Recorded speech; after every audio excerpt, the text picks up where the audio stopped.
Let's look at the prompt. How would the author of text 1 most likely respond to the proponents of the stance in text 2? So what is the stance in text 2? External world skepticism is a stance supposing that we can't be sure of the existence of anything outside of our own minds. During a lecture, this person offered proof refuting this stance by holding out his hands and saying, "Here's one hand, here's another."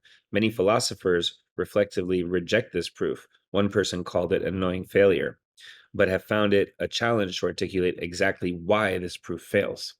So, external world skepticism is the idea that we can't be sure of the existence of anything outside of our own minds. One professor refuted that by just putting out his hands and saying, "Look at my hands." So he was sure of something outside of his own mind, just based on obvious sort of common sense.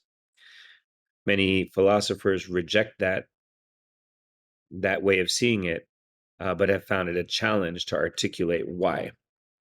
So now we're looking for what would text 1 say to the proponents of the philosophical stance, which is the external world skepticism, the idea that we can't be sure of anything outside of our own minds.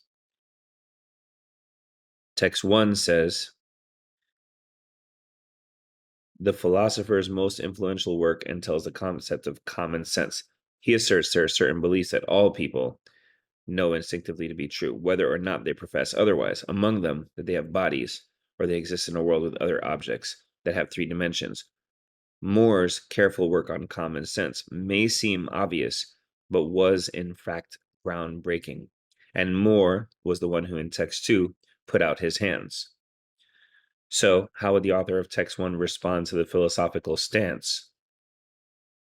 The description in text 1 of Moore's work says that there are certain beliefs that all people, including external world skepticists, know instinctively to be true, even if they say the opposite, that they have a body, that they exist in a world with objects with three dimensions. So it's saying people who say we can't be sure of anything outside our own minds are inherently hypocritical because they know that they have bodies, they know they exist in a world with three dimensions, with objects with three dimensions. And so text 1 called that refutation of external world skepticism to be groundbreaking. And that matches answer choice D. Text 1 would point out that Moore would assert that external world skepticism is at odds with other beliefs that those proponents most unavoidably hold.